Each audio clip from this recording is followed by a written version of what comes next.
ಸನ್ಮಾನ್ಯ Shri B S ಯಡಿಯೂರಪ್ಪನವರು ರಾಜಕೀಯ ಕ್ಷೇತ್ರದಲ್ಲಿ ನಿರಂತರವಾಗಿ 50 ವರ್ಷಗಳ ಕಾಲ ಶ್ರಮಿಸಿ ಪುರಸಭಾ ಸದಸ್ಯತ್ವದಿಂದ ಹಿಡಿದು ರಾಜ್ಯದ ಪ್ರಭಾವಿ ಮುಖ್ಯಮಂತ್ರಿಗಳಾಗಿ ಯಾರೂ ಮಾಡದೇ ಇರುವಂಥ ಅತ್ಯದ್ಭುತ ಕಾರ್ಯಗಳನ್ನು ಮಾಡಿ ಎಲ್ಲ ಜಾತಿ ಜನಾಂಗದವರ ಸಂಪ್ರೀತಿಯನ್ನು ಗಳಿಸಿಕೊಂಡಂಥವರು ಸನ್ಮಾನ್ಯ ಶ್ರೀ ಬಿ ಎಸ್ ಯಡಿಯೂರಪ್ಪನವರು. ಬಹುಶಃ ಅವರು ಈ ರಾಜ್ಯದ 4 ಹಂತಗಳಲ್ಲಿ ಮುಖ್ಯಮಂತ್ರಿಗಳಾಗಿ ಕಾರ್ಯವನ್ನು ನಿರ್ವಹಿಸಿದ್ದು ಒಂದು ವಿಶೇಷವಾದಂಥ ದಾಖಲೆ ಅನ್ನುವುದನ್ನು ಹೇಳಲಿಕ್ಕೆ ಮರೆಯುವುದಿಲ್ಲ. ಒಮ್ಮಿಂದೊಮ್ಮೆಲೆ ಅಧಿಕಾರದ ಗದ್ದುಗೆಯನ್ನು ಅವರು ಏರಿದಂಥವರಲ್ಲ. ಜನಸಾಮಾನ್ಯರ ಧ್ವನಿಗೆ ಸ್ಪಂದಿಸಿ ಬಡ ಜನರ ಭಾವನೆಗಳನ್ನು ಮನ್ನಿಸಿ ರೈತರ ಸುಖ ದುಃಖಗಳನ್ನು ಕಂಡು ಅವರಿಗೆ ತಮ್ಮ ಅಮೂಲ್ಯವಾದಂಥ ಸಹಕಾರವನ್ನು ಕೊಟ್ಟು ಬೆಳೆಸಿದಂಥ ಕೀರ್ತಿ ಅವರಿಗೆ ಸಲ್ತಾ ಇದೆ. ಇನ್ನೊಂದು ಮೇಲಾಗಿ ಆ ಜಾತಿ ಈ ಜಾತಿ ಅನ್ನದೇ ಸರ್ವ ಜನಾಂಗಗಳ ಧಾರ್ಮಿಕ ಕೇಂದ್ರಗಳಿಗೆ ಕರ್ನಾಟಕದಲ್ಲಿ ಮೊಟ್ಟ ಮೊದಲಿಗೆ ಏನಾದರೂ ಅನುದಾನ ಕೊಟ್ಟಂಥ ಮುಖ್ಯಮಂತ್ರಿಗಳಿದ್ದರೆ ಅವರು ಸನ್ಮಾನ್ಯ ಬಿ ಎಸ್ ಯಡಿಯೂರಪ್ಪನವರು ಅಂತ ಹೇಳಲಿಕ್ಕೆ ಹೆಮ್ಮೆ ಅನ್ನಿಸ್ತಾ ಇದೆ. ಇವತ್ತು ಈ ವೇದಿಕೆಯ ಮೇಲೆ ಸಹಸ್ರ ಸಂಖ್ಯೆಯಲ್ಲಿ ಎಲ್ಲ ಸಮುದಾಯಗಳ ಮಠಾಧೀಶರು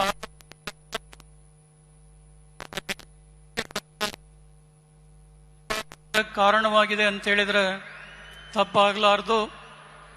ಸಮಗ್ರ ಕರ್ನಾಟಕದ ಅಭಿವೃದ್ಧಿಗಾಗಿ ಸಂಕಲ್ಪ ತೊಟ್ಟು ಇವತ್ತು ಅವರು ಮಾಡಿದಂಥ ಕೆಲಸ ಕಾರ್ಯಗಳನ್ನು ಕಂಡು ರಾಜ್ಯದ ಮೂಲೆ ಮೂಲೆಗಳಿಂದ ಜನಸಾಗರ ಹರಿದು ಬರ್ತಾ ಇದೆ.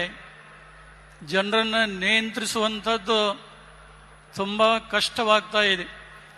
ನಿಜವಾಗಲೂ ಇಲ್ಲಿ ಬಂದಂಥ ಅಭಿಮಾನಿಗಳನ್ನು ನೋಡಿದರೆ ನಿಜವಾಗಲೂ ಇದು ಅಭಿಮಾನೋತ್ಸವ ಸಮಾರಂಭಕ್ಕೆ ಸಾರ್ಥಕವಾದಂಥ ಸಮಾರಂಭ ಆಗಿದೆ ಅಂಥೇಳಿ ನಮ್ಮೆಲ್ಲ ಮಠಾಧೀಶರು ಕೂಡ ಹೃದಯ ತುಂಬಿ ಅವರಿಗೆ ಈ ಸಂದರ್ಭದಲ್ಲಿ ಹಾರೈಸ್ತಾ ಇದ್ದೆ.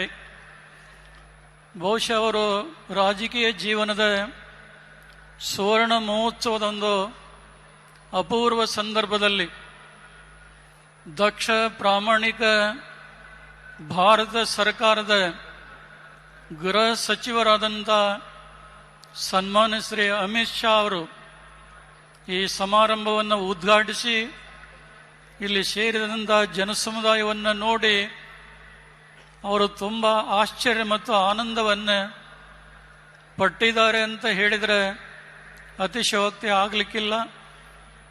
ಇನ್ನು ಮುಂದಿನ ಅನೇಕ ಗಣ್ಯರು ಎಲ್ಲರೂ ಕೂಡ ಈಗಾಗಲೇ ಮಾತನಾಡಿದ್ದಾರೆ. ಇನ್ನೂ ಕೆಲವರು ಕೂಡ ಮಾತನಾಡುವಂಥವರಿದ್ದಾರೆ. ಇಂದು ಅವರು ರಾಜಕೀಯ ಜೀವನದಲ್ಲಿ 50 ವರ್ಷಗಳನ್ನು ಅವರು ಕಳೆದಿರಬಹುದು. ಮುಂದಿನ ಭವಿಷ್ಯತ್ತಿನ ದಿನಗಳಲ್ಲಿ ಅವರ ಬೆಂಬಲ ಅವರ ಸಹಕಾರ ಪಕ್ಷ ಪಡೆದುಕೊಂಡದ್ದಾದರೆ ಅದರಿಂದ ಇನ್ನಷ್ಟು ಮತ್ತಷ್ಟು ಈ ರಾಜ್ಯಕ್ಕೆ ಜನಸಮುದಾಯಕ್ಕೆ ಒಳ್ಳೆಯದಾಗೋದರಲ್ಲಿ ಅನುಮಾನ ಇಲ್ಲ. ಇವತ್ತು ಅವರು ತಮ್ಮ ಜೀವನದಲ್ಲಿ ರಾಜಕೀಯ ಜೀವನ ಸುವರ್ಣ ಮಹೋತ್ಸವ ಆಚರಿಸಿದರೆ ಮುಂದೊಂದು ದಿನ ಸುವರ್ಣ ಮಹೋತ್ಸವ, ಅಮೃತ ಮಹೋತ್ಸವ, ಸುವರ್ಣ ಶತಮಾನೋತ್ಸವ ಆಚರಿಸಿಕೊಳ್ಳುವಂತಹ ಸೌಭಾಗ್ಯ ಅವರ ಪಾಲಿಗೆ ಒಲಿದು ಬರಲಿ. ಮತ್ತು ಅವರ ಮೇಲೆ ಈ ನಾಡಿನ ಎಲ್ಲ ಜನತೆ ಏನು ನಂಬಿಕೆ ವಿಶ್ವಾಸಗಳನ್ನು ಇಟ್ಟಿದ್ದಾರೆ ಆ ನಂಬಿಕೆಗೆ ಯಾವತ್ತೂ ಕೂಡ ದ್ರೋಹ ಬಗೆದಂತೆ ಎಲ್ಲರನ್ನೂ ಸಮಾನವಾದಂಥ ದೃಷ್ಟಿಯಿಂದ ಕಂಡಂಥ ಜನನಾಯಕರು BS ಯಡಿಯೂರಪ್ಪನವರು. ಬಹುಶಃ ಅವರು ದೇವರು ಅವರಿಗೆ ಪರಿಪೂರ್ಣವಾದಂಥ ಆಯುಷ್ಯವನ್ನು ಕೊಡಲಿ, ಆರೋಗ್ಯವನ್ನು ಕೊಡಲಿ ಮತ್ತು ಅವರಿಂದ ಈ ನಾಡಿಗೆ ನುಡಿಗೆ ಹಿತೋಪ್ಯಧಿಕವಾದಂಥ ಒಂದು ಸೇವೆ ಮುಂದಿನ ದಿನಗಳಲ್ಲಿ ಮತ್ತೊಂದು ರೀತಿಯಲ್ಲಿ ಸಲ್ಲುವಂತಾಗಲಿ ಅನ್ನುವಂಥ ಹೃದಯ ಹಾರೈಕೆಯನ್ನು ಈ ಸಂದರ್ಭದಲ್ಲಿ ಹಾರೈಸ್ತಾ ಇದ್ದೇವೆ.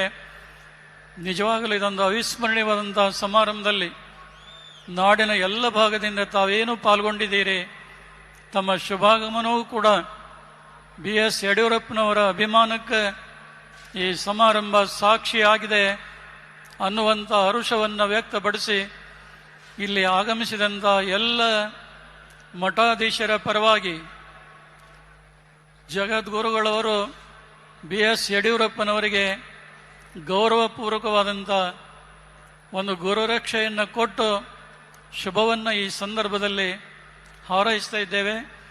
ಈ ಅಪೂರ್ವ ಸಮಾರಂಭದಲ್ಲಿ ಸಮ್ಮಿಲಿತರಾದಂಥ ತಮ್ಮೆಲ್ಲರಿಗೆ, ವೇದಿಕೆಯ ಮೇಲಿರುವಂಥ ಗಣ್ಯಮಾನ್ಯರಿಗೆ, ಪರಮದಯಾಳು ಪಾರ್ವತಿ ಪರಮೇಶ್ವರರು, ಜಗದಾದಿ ಜಗದ್ಗುರು ರೇಣುಕಾದಿ ಪಂಚಾಚಾರ್ಯರು, 12ನೇ ಶತಮಾನದ ಬಸವಾದಿ ಶಿವಶರಣರು ತಮಗೆಲ್ಲ ಆಯುಷ್ಯ, ಆರೋಗ್ಯ, ಭಾಗ್ಯ, ಸುಖ ಸಂಪದಗಳನ್ನು ಕೊಡಲಿ ಅಂತೇಳಿ ಹಾರೈಸಿ ಈ ಅಲ್ಪ ಸಂದೇಶಕ್ಕೆ ವಿರಾಮ ಕೊಡ್ತಾ ಇದ್ದೇವೆ. ಶಿವಂಭೂಯಾತ್.